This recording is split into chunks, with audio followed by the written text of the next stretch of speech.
Hey everybody, I'm Mama Bear and welcome back to my channel. In today's video, I'm going to be showing you a couple of meals that I cooked while my kids were on their holiday break. They were off for 2 weeks and whew, I didn't get much on the channel done, but I did get some meals recorded. So I'm going to show you what I whip up for my family whenever they're home, I'm busy, and I'm just trying to get dinner on the table. So let's get into the kitchen and I'll show you what I made. If you're new to the channel, my name is Carolina. I live in Montana. I do a lot of pantry cooking, budget shopping, and product reviews on my channel. If that's the kind of content you're into, I hope you'd consider subscribing. I'd love to have you come join me in the kitchen. So let's get into it and let's whip up some food. The first thing I'm going to be making is some homemade pancakes. Making homemade pancakes is a lot simpler than you might think, and I bet you have all of the ingredients already in your pantry. So let's get into it and let's see how to make them. We are going to start out with 4 cups of flour. I'm using all-purpose flour. You could totally do half wheat if you would like. And then you would just need some kind of sugar. I'm going to be doing light brown sugar. And then I like to add cinnamon to mine if I'm just making plain pancakes or if I'm going to be doing the banana ones.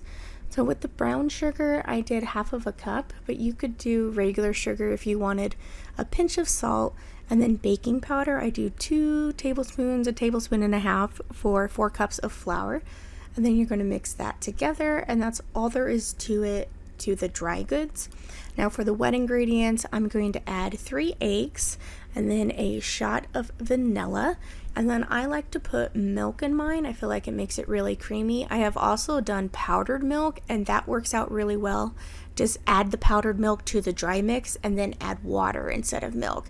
And that works fantastic if you're looking for a way to use up powdered milk. So I did 3 cups of milk to the 4 cups of flour for the dry goods. And we're going to see how those turn out. I don't like my pancakes too thick because I find them hard to cook and get done in the middle. So I like thinner pancakes. That's why I put the baking powder in there, because that helps them rise. Now, not the whole family likes banana pancakes. Some of them were in the mood. So I'm just going to do half of it banana. And then the last thing I'm adding to the pancake batter is 1 stick of butter. That butter is going to add a lot of flavor to it. And then we're just going to finish mashing them up, and then after I cook half of the batch, I'll add in the bananas, if that makes sense. So I'm going to be putting butter down on my griddle first. I like using butter. I think that it adds a good a good crispness to it. You could also spray it if you would like, if you just want like pan spray, you know. This is my favorite griddle. I absolutely love this thing. It's like $80 and it has saved me so many times, and it's so nice to be able to cook multiple things at once. It's light enough to be able to carry around and stuff. We like to add sprinkles in ours, and then chocolate chip is kind of our 2 fillings. One of the kids doesn't like chocolate too much. I know, I can't claim them. So we're going to add sprinkles into theirs, and I just kind of mix it around a bit.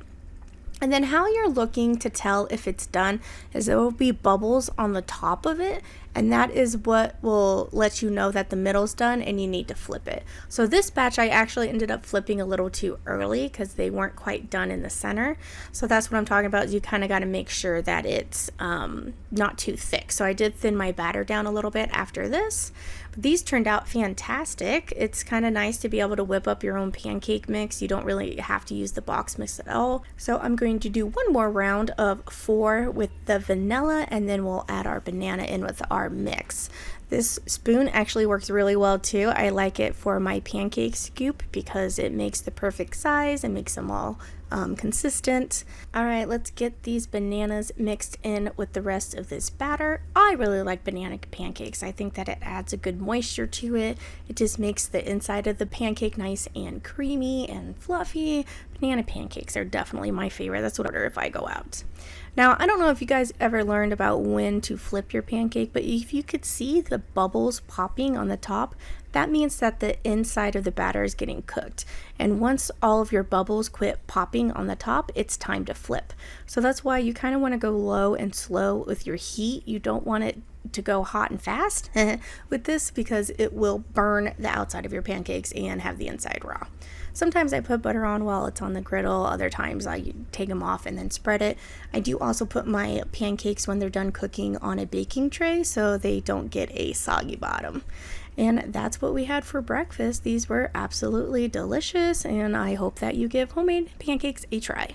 For this next breakfast, I thawed one of these sausage scrambles that I had made previously, and I'm going to give it a try. This is the first time that I have used one of them. I made about, I think, 6 of them at one time to use up some eggs in the summer. Now, when this came out, I thawed it overnight, and then when it came out, it was a bit gooey. I know that sounds weird, but it's like the eggs clumped up, and I don't know if that's a frozen egg thing because this is the first time I have tried anything like this. So if you guys have done this before where you have frozen raw eggs, if you can see, they're just kind of like mass congealed in the center.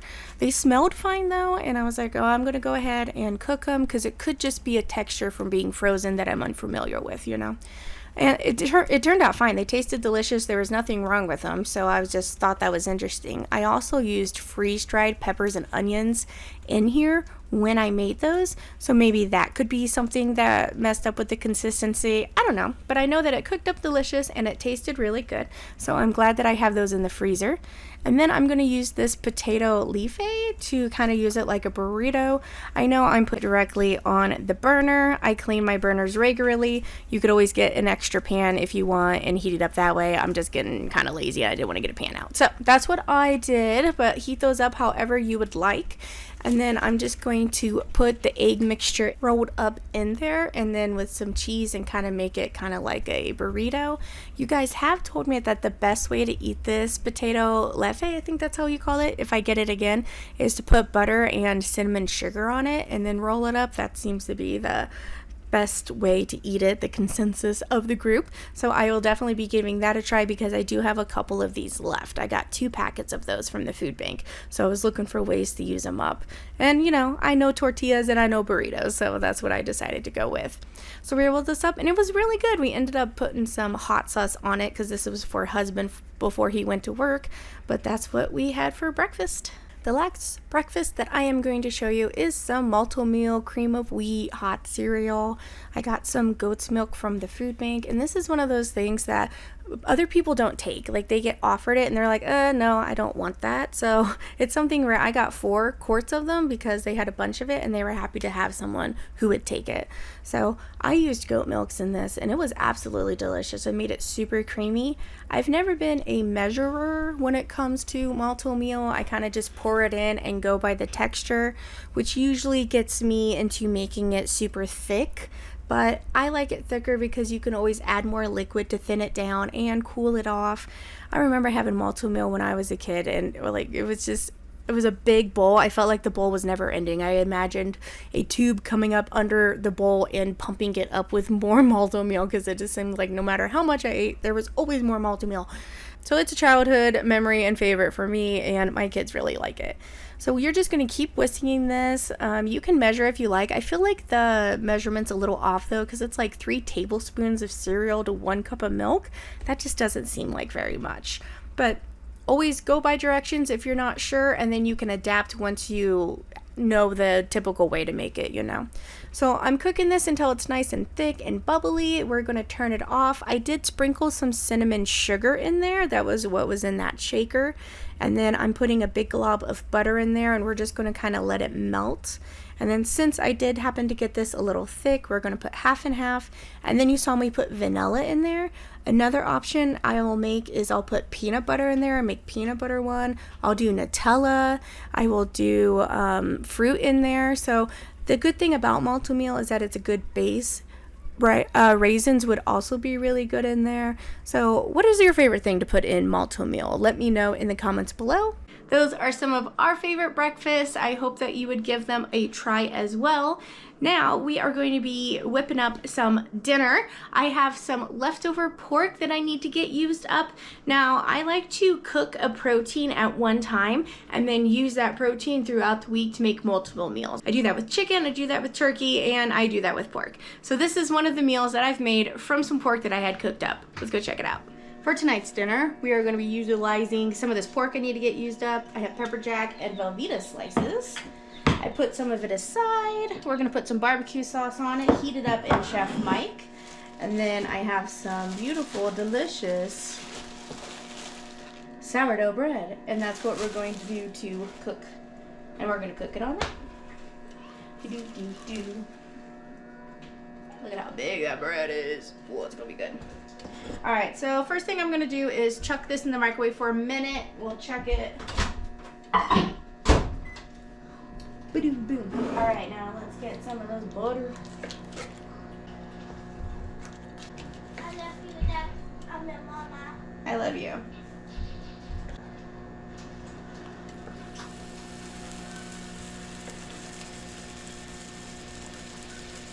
Make sure you butter both sides. What? Especially if we're going to be putting something with sauce on it, you want a crispy center so it doesn't get soggy on you.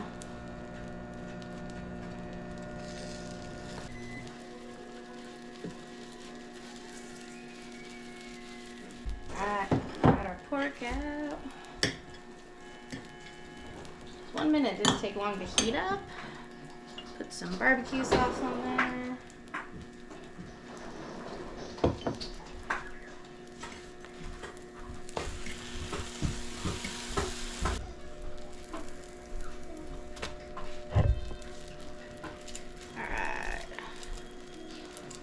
Ooh, should have my cheese ready. I really like the combination of American cheese and pepper jack. I don't find pepper jack cheese too spicy, so it works out really well. You could also use Munster cheese is a new cheese that I've recently tried, and it's a really good melty, gooey cheese, so it would be good in this as well. And also, if you don't have the barbecue pork, you could always use ham, turkey, and kind of make like a hot ham and cheese sandwich, or you can do bologna. You know, you could really use any kind of meat. You could have chicken on this. Barbecue sauce is my go-to, especially with pork, but you could use any that you would like and have. I also put pickles on this sometimes, so that would be an option, you know. So after you put the meat on there, you're going to cook it a little bit, let the cheese melt into it. I'm going to use my spatula because it's sharp on the end to cut it in a diagonal. You just kind of press into it and then go back and forth. So that way I just don't have to take out a cutting board and a knife. I'm already got the spatula dirty anyway. So that is what it looked like when we pulled it off, but let's give her a try. Guys, this looks so good. That sourdough makes it super crispy.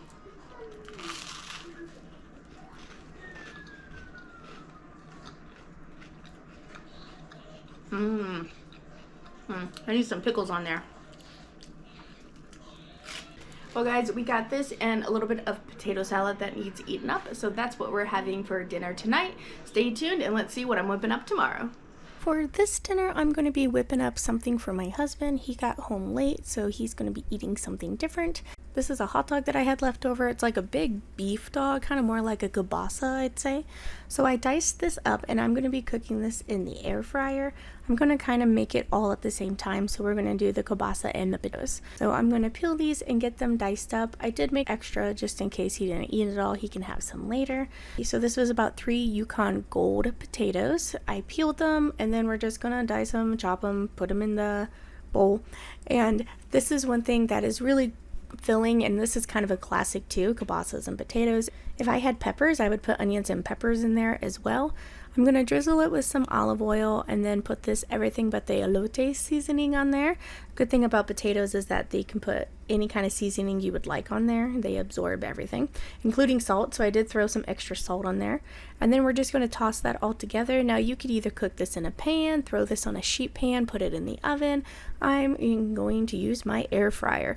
This is my Dreo. I will have this linked below. I use this a lot. I love that it has a little window in there, and then it also has a grilling pan, so that way you can grill like burgers and things in there as well.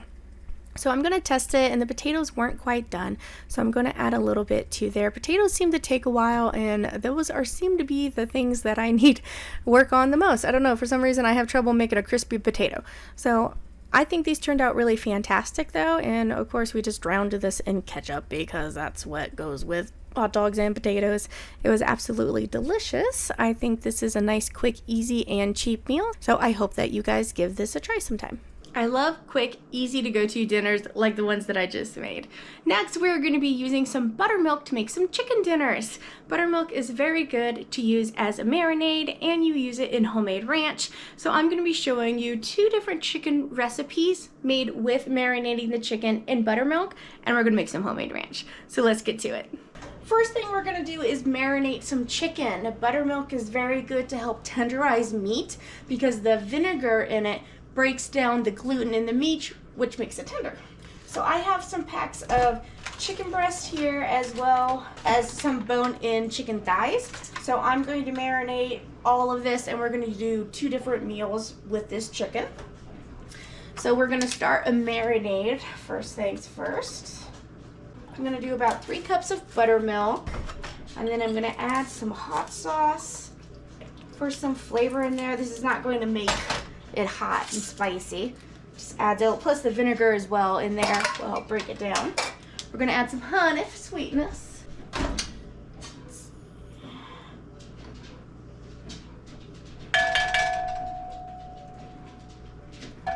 That was probably, what, a quarter cup or so. Some fresh ground pepper.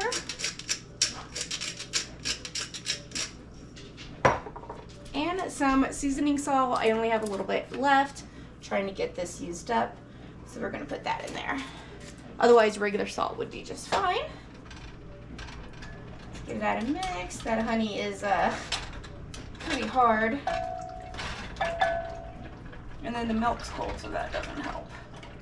All right, let's go with this chicken. Get it in there. You see some Cheez-Its over here because one of the things I'm gonna make is some chicken breast tenders with Cheez-Its as the breading. That's gonna be good.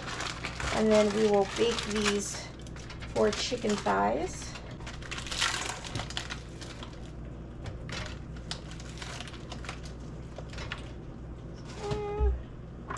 Let's see. Hopefully that's big enough. I'm gonna go ahead and cut this into tenders.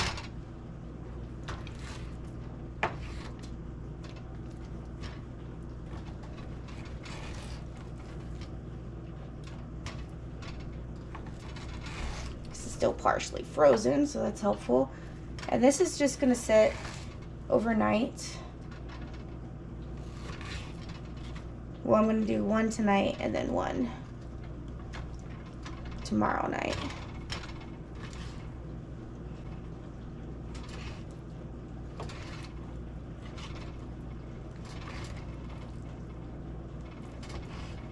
This one's kind of more like medallions, but that's okay.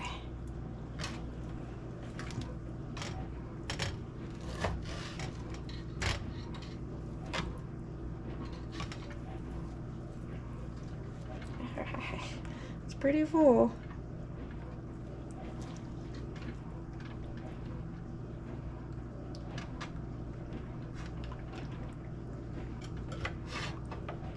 Just kind of reaching my hand down in there, making sure the marinade is touching all the chicken all around. All right, let's go ahead and get this covered. I gotta tell you guys, I am the queen of pushing container limits, and this is no exception. Look at how close that is. All right, so we're gonna let this marinate. You know, at least 4 to 6 hours, but up to 2 days, really. Now that it's been the next day, I'm going to go ahead and get my meals ready. The first thing we're going to be doing is making some chicken tenders with the Cheez-Its. So I had the Cheez-Its and I smashed them up with my rolling pin to get them nice and crushed up. I do feel next time it's worth it to pull out the food processor and to make those a little finer. I think overall that would have made it a lot easier on me. And then I didn't do any kind of egg breadcrumb coating. I just did straight from buttermilk to the Cheez-It batter. And then I put this in the air fryer. I did find this a little bland though, so I think by processing it and grinding it up and being able to add more seasoning to it, I can make this a lot better.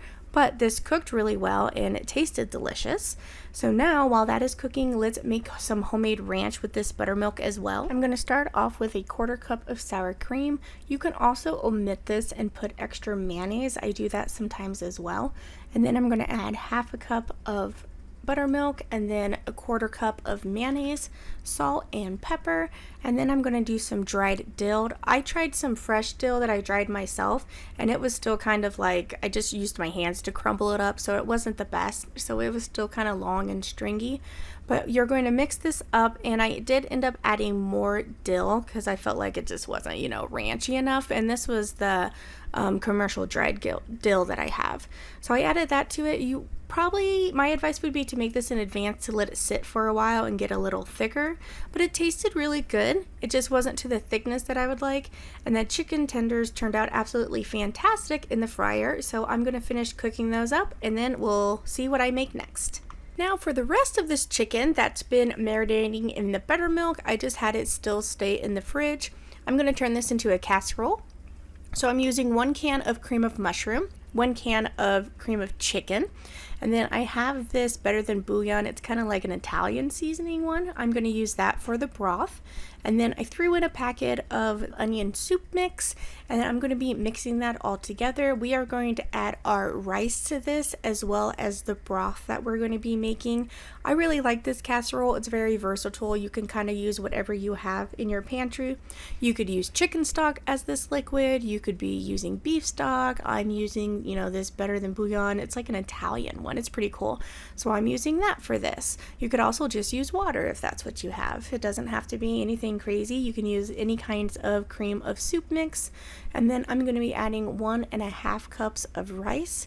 I really like the rice with this because it becomes so flavorful cooking it in this liquid and this broth that you're making. So I always like to kind of double up on the rice when I'm making this because of that. I like the leftovers and having extra stuff. So we're going to get that mixed around, and then that's when we're going to put our chicken on top of this mixture. I do wish that I left the chicken breast whole or didn't cut them quite so thin, because the combination of cooking the chicken thighs and the already thinned tenders, the chicken tenders did get a little bit overcooked by the time they were done. But it worked out with having sauce and the creaminess of the rice, and the kids didn't really mind. I just gave the kids that, and then husband and I had the thighs. I did leave the skin on because that adds a little more flavor to it as you're baking it, and you're not going to cover this. You're going to leave it uncovered so that skin's going to get crispy. And then I'm going to be sprinkling it with some Cajun seasoning. Again, very versatile. Use whatever kind of seasoning you would like. And then this baked for 1 hour at 375 degrees Fahrenheit, and it was oh so delicious. This is one of my all-time favorite one-pot meals, and I hope you guys give it a try. The buttermilk worked so well at making sure that chicken was nice and tenderized. I have heard that pickle juice does it as well, so I'm going to be trying that next time. Alright, now for this next meal, I have Giddy in the kitchen with me, and we're going to be making up some Salisbury steak. So let's get in there and let's see how to do it. Hi guys, and welcome back to Mama Bear's channel. Today we are going to be making... Salisbury steak. What? Salisbury steak. Salisbury steak. You ready? Let's get into it. Ready? Let's get into it. Bye guys. The ingredients we have: salsa, Barbecue sauce. Worcestershire. Breadcrumbs.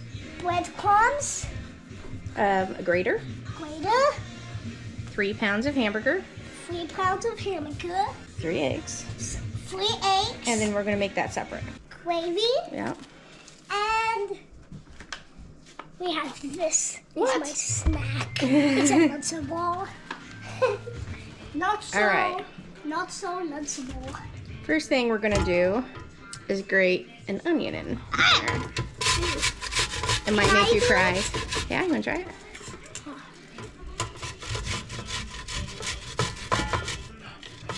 Can I use a different side? Nope. Oh, a different side of onion? Yeah. I guess so. No, but... Oh, no. That's the side I want it.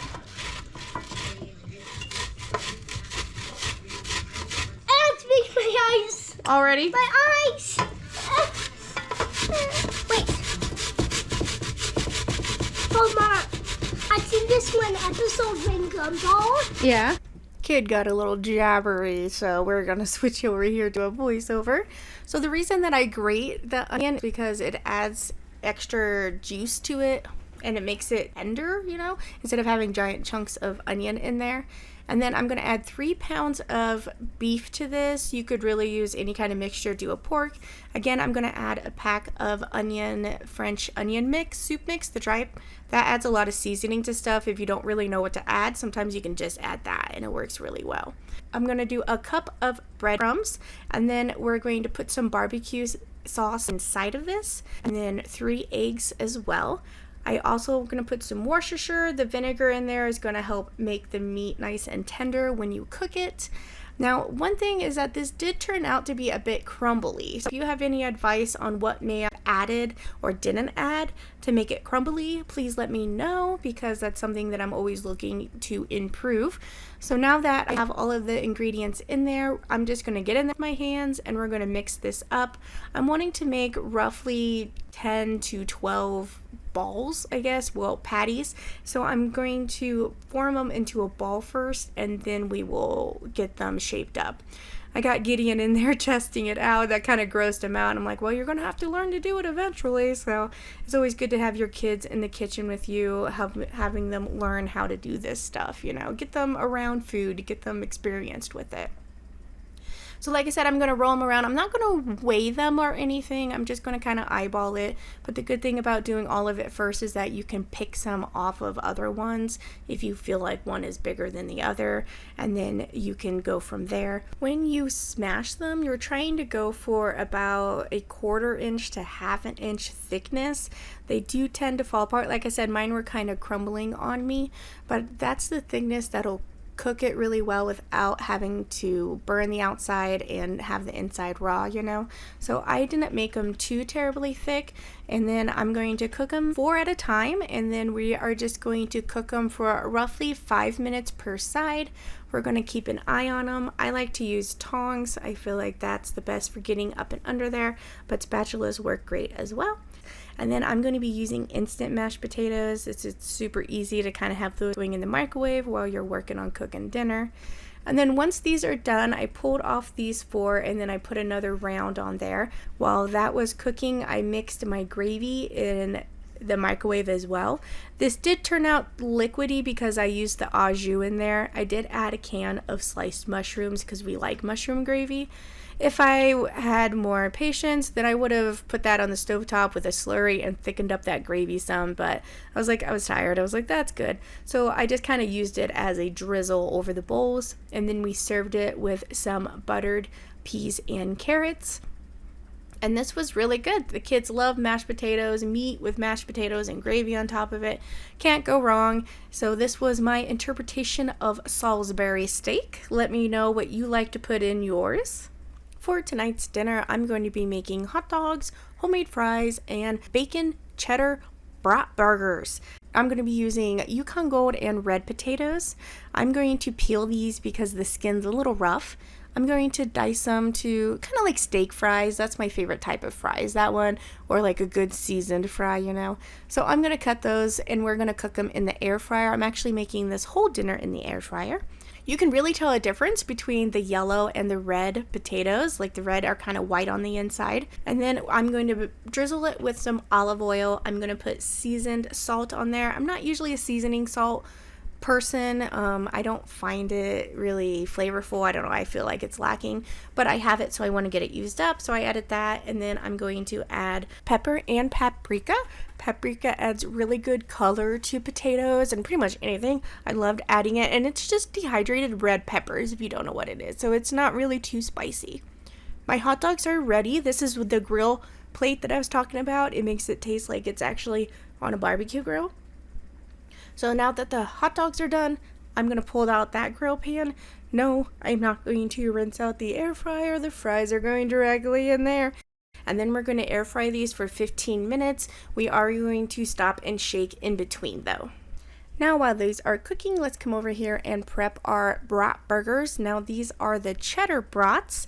I'm going to slice them open and take the casing off of them so that way I can just have the meat and I can reshape it. We're going to do 2.5 of the brats to form them together to make one burger patty. Now this sounds really good with the cheddar, but I also have some cooked bacon in the fridge that I need to get used up. So I was like, this is a good opportunity, since I'm shaping them anyway, to fold in some bacon crumbles. So I turned these into bacon cheddar brat burgers. Yeah, you're welcome. So now that these are all shaped and everything, let's come over here and check our fries. They turned out really good. I love making fries in the air fryer. They get nice and crispy on the outside, but they stay nice and fluffy on the inside. So now that our fries are out, we're going to put our brat burgers in, and I'm going to be air frying these as well. I am going to lower the temperature though, because I want to make sure that they get cooked on the inside and not too dark on the outside of those. So I'm getting the kids set up with their hot dogs and fries while these are cooking. The burgers cooked for those 8 minutes, and then I flipped them over. This is one where if you don't have that grill pan, you do need to flip it over. And then I cooked it for another 3 minutes just to get a nice char on that top. This worked amazing. It tasted just like it was outside on a barbecue. I'm poking it to kind of feel the firmness of it, since I don't want to cut it open to see if it's done. If it's firm, then it's usually cooked on the inside. So now I'm just going to toast my buns for a little bit. I don't want them to like crispy, but just warmed up. And that's all the grease that I was able to get from those burgers by having them in the air fryer. It likes to catch them. And this was absolutely delicious. I put mayonnaise, mustard, and relish on my burger because I feel like that's kind of how I would eat it if it was a brat. Guys, this is so good. I really hope that you give brat burgers a try. Now, I know those brat burgers looked like they were a lot and intense. And they were. Oh my gosh, they were so good. I was so full. I could not eat anymore. I love it when you make something and you're like, oh, that's so good. Brat burgers are definitely going to be going on our menu more towards the summer, I would say. We don't do that too often because it is a special treat and it's not, you know, the best for you. But if you have not tried them, please give them a try. They are absolutely delicious. Well guys, that's all I got for you in this video. Thanks for coming along, seeing what I made while my kids were on their holiday break. Hopefully you didn't go crazy either, just like me. I never go crazy with my children around. Alright guys, thank you so much for watching. I'll catch you next time on Mama Bears.